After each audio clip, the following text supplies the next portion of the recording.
Hello everyone, this is Urvashi. Now we will do pedagogy of economics. Now we will continue our previous topic which is instructional aids.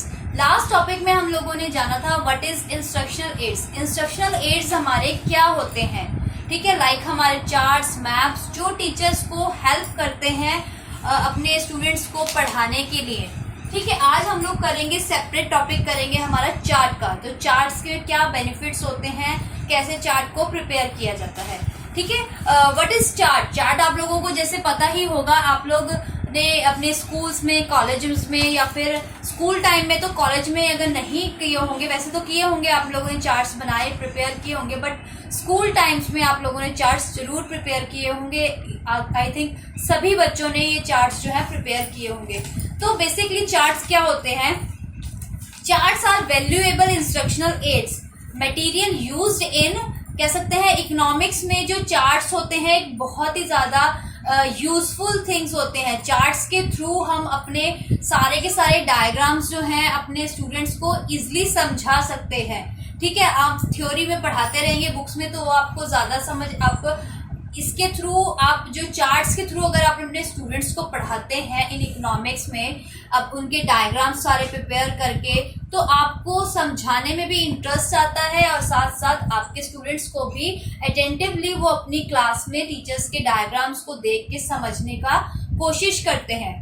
ठीक है, इन charts is simple flat pictorial display material and if use correctly convey the display information in a highly effective manner.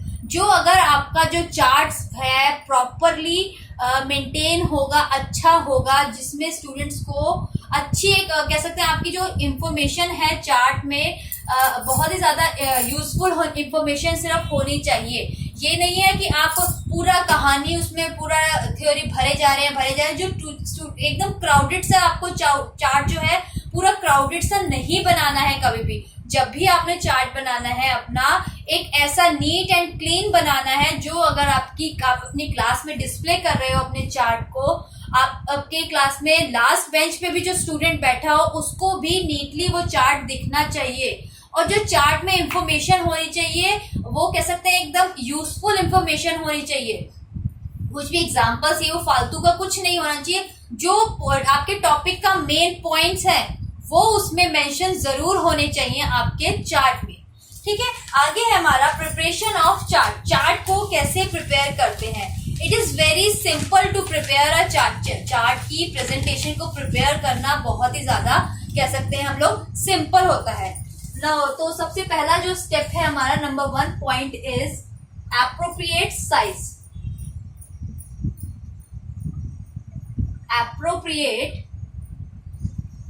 Size, जो हमारा कह सकते हैं chart का size होता है वो एक एप्रोप्रिएट होना चाहिए. ये नहीं है कि आप बिल्कुल छोटा सा चार्ट बना के, मान लीजिए आप एक पेपर की शेप में ऐसा चार्ट बना के यहाँ पे आप पढ़ा रहे हैं लिखकर, ठीक है, आपने किसी भी वॉल पे लगा दिया और आप स्टूडेंट्स को पढ़ाने के ट्राई करें, बट आपकी क्लास में 50 स्टूडेंट्स हैं. 50 स्टूडेंट में जो लास्ट बेंच है, लास्ट की 3-4 बेंचेस हैं, या कि ये नहीं है कि फर्स्ट या 2 बेंचेस को आप लोगों के जो क्लास में आपके, मान लीजिए 2 बेंचेस को सिर्फ आपके चार्ट का समझ आ रहा है क्या लिखा है.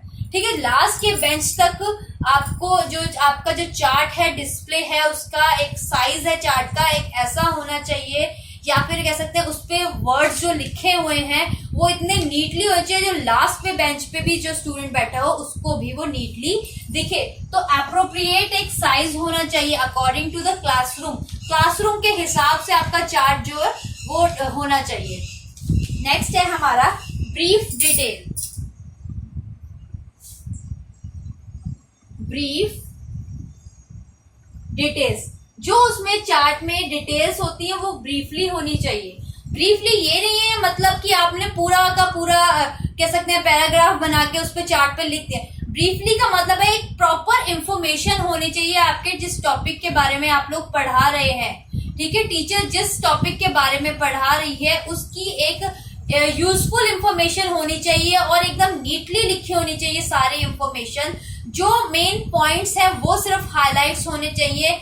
हाईलाइट्स कह सकते हैं कि लिखे होने चाहिए ब्रीफली. ठीक है, जो आपके स्टूडेंट्स को भी समझ सके, वो पढ़ के आप क्लासरूम में स्टूडेंट को पढ़ा रहे हैं उस चार्ट के थ्रू, तो वो हेल्प करे स्टूडेंट को समझने में। ठीक है, नेक्स्ट है हमारा साइकोलॉजिकल बेसिस। साइकोलॉजिकल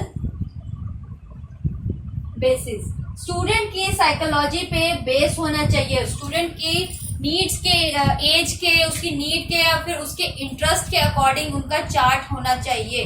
ये नहीं है कि स्टूडेंट की एज क्या है, 10 ईयर्स है और आप उनको 20 ईयर्स के एज के अकॉर्डिंग पढ़ा रहे हो। ठीक है, तो उनकी जो साइकोलॉजिकल बेसिस होते हैं उनके अकॉर्डिंग जो है आपका चार्ट होना चाहिए। Fourth one is clarity.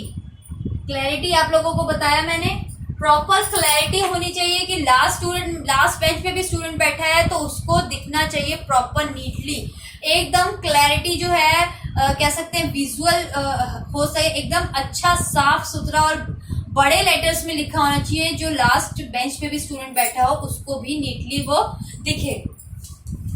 Strong enough, fifth point है हमारा स्ट्रॉन्ग इनफ। स्ट्रॉन्ग इनफ का मतलब है जो आपका चार्ट है एक थिक पेपर पे बना होना चाहिए। जो आपने चार्ट बनाया है एक थिक पेपर पे होना, ये नहीं है कि एक सिंपल सा नोटबुक का पेपर है उस पर आपने अपनी इंफॉर्मेशन लिख दी और आप उसमें से पढ़ा रहे हैं।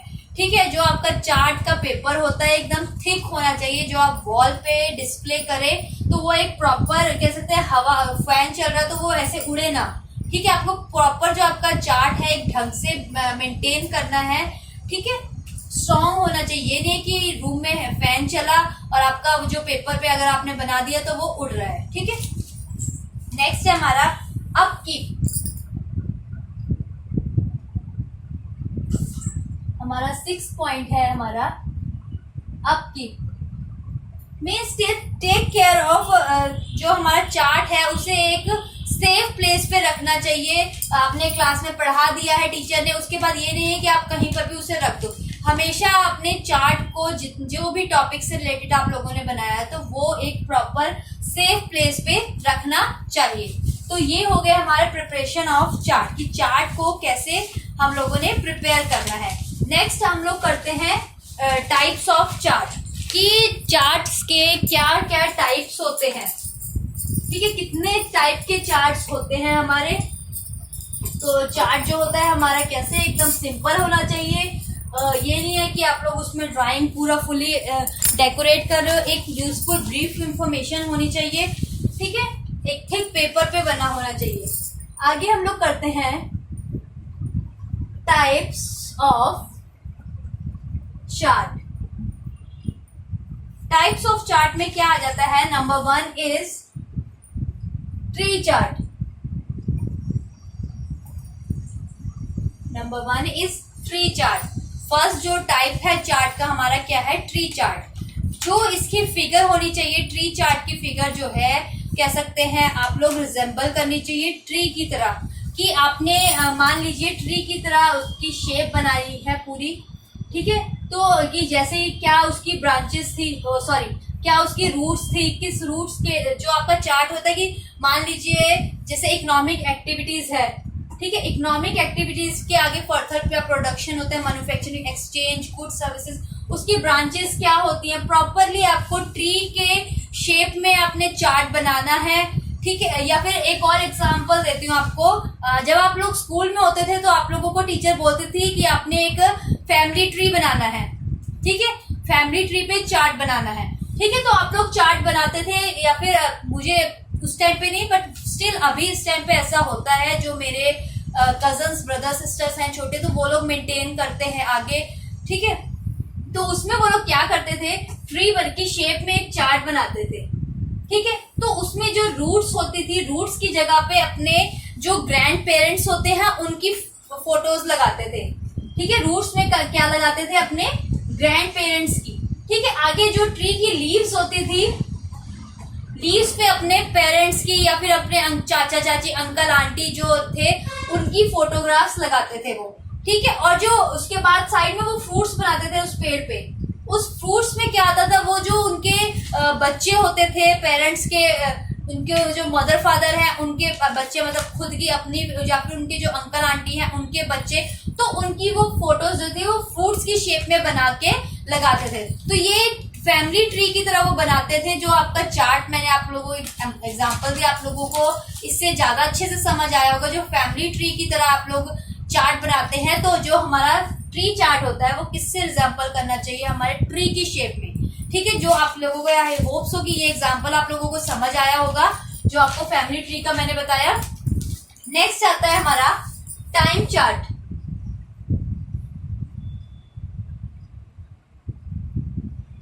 टाइम चार्ट, टाइम चार्ट में हमारा क्या आ जाता है, it is use to show the sequence of incident, कि एक प्रॉपर इंसिडेंट जब भी हुआ उसका प्रॉपर एक टाइम कितने किस प्लेस पे हुआ, किस टाइम पे हुआ और कैसे हुआ। ठीक है, ये प्रॉपर एक टाइम की चार्ट की तरह होना चाहिए कि कह सकते हैं हम लोग in economics such chart are used to show the development of various plans, development of national incomes and increase in population etc. When and what time incident taken place or which stage of development incident जो था आपका किस कब और कहाँ हुआ, कैसे time पे हुआ। ठीक है, वो प्रॉपर एक जो टाइम चार्ट होता है वो मेंटेन किया जाता है कि इस टाइम पे ये डेवलपमेंट हुई, इस टाइम पे फॉल हुआ, इस टाइम पे राइज हुआ। ठीक है, तो टाइम चार्ट आपका ये शो करता है। नेक्स्ट है हमारा issue chart. Issue chart, issue chart में क्या आ जाता है, particular meant for highlighting the contrasting views of individual और ऑर्गेनाइजेशन ऑन सिग्निफिकेंट टॉपिक। एक प्रॉपर इंडिविजुअल या सिग्निफिकेंट टॉपिक पे को हाईलाइट करना कि एक प्रॉपर इशू था, कि जैसे मान लीजिए आपका किसी चीज के बारे में इशू है। ठीक है, आप लोग ऑर्गेनाइजेशन में वर्क कर रहे हैं, किसी चीज के ऊपर कोई इशू हो जाता है तो एक इशू चार्ट मेंटेन किया जाता है जो एक पर्टिकुलर टॉपिक के ऊपर होता है। ठीक है, एक पर्टिकुलर टॉपिक के ऊपर बनाया जाता है, उसे हाईलाइट किया जाता है उस टॉपिक को, और उसमें जो प्रॉब्लम्स या फिर कह सकते हैं आप लोग प्रॉब्लम्स आ रही है, डिसएडवांटेजेस है, उनको शो किया जाता है कि इसमें ये प्रॉब्लम्स आ रही है, ये प्रॉब्लम्स जो है फेस कर रहे हैं हमारे एम्प्लॉइज। नेक्स्ट है हमारा flow chart. Flow chart, flow chart जो है आप लोगों ने अपने मैथ्स में, इकोनॉमिक्स में बनाया होगा अपने स्कूल टाइम में। फ्लो चार्ट होता है show the flow of various economics organization या फिर various economic views, development procedure जो है वो फ्लो कैसी है उनकी, उसे वो शो करता है। नेक्स्ट आता है हमारा circle chart. Circle chart, circle chart में क्या होता है कि आप एक सर्कल की शेप में चार्ट बनाते हैं और उसे पर्टिकुलर डिवाइड कर देते हैं कैटेगरीज में। ठीक है, और उसे परसेंटेज में कि ये हमारा 60% ये है, 30% ये है और 10% हमारा ये है। ठीक है, तो सर्कल चार्ट आप लोगों ने मैथ्स में बनाया होगा, अपने डायग्राम इसका बनाया होगा कि 60% वाटर है, 30% हमारा जो है इसमें कोल है और 10% जो है इसमें एयर है। ठीक है, आप लोग फॉर एग्जांपल दे रही हूँ आप लोगों को कि ऐसे सर्कल जो चार्ट है वो मेंटेन किया जाता है। नेक्स्ट आता है हमारा pictorial chart. Pictorial chart, pictorial chart क्या होता है, आप लोग ऐसे बनाते थे ना, it shows the subject matter illustrated through pictures या डायग्राम या स्केचेस।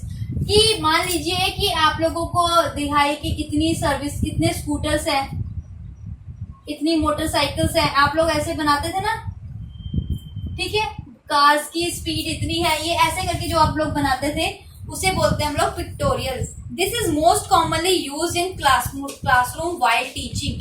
टीचिंग के लिए टाइम पे इन क्लासरूम में ये जो आपका पिक्टोरियल चार्ट है ये कह सकते हैं आप लोग ज्यादा यूज में आता है। ठीक है, subject matter is illustrated through this, इसके थ्रू या फिर इसकी पिक्चर्स दिखा के या डायग्राम से स्केच बना के इसको दिखा के, ऐसा आपका जो चार्ट है उसमें टीचर्स जो है आपको इलस्ट्रेट करती है, अपना जो सब्जेक्ट मैटर है वो बताती है। ठीक है, तो ये हो गया हमारे टाइप्स ऑफ चार्ट। चार्ट का टॉपिक आप लोगों को कंप्लीट हो गया है। इसमें आप लोगों को अगर समझ नहीं आया है चार्ट की प्रिपरेशन कैसे की जाती है या फिर टाइप्स में अगर कोई प्रॉब्लम आ रही है तो आप लोग मुझे मैसेज कर दीजिएगा। ठीक है, थैंक यू एवरीवन।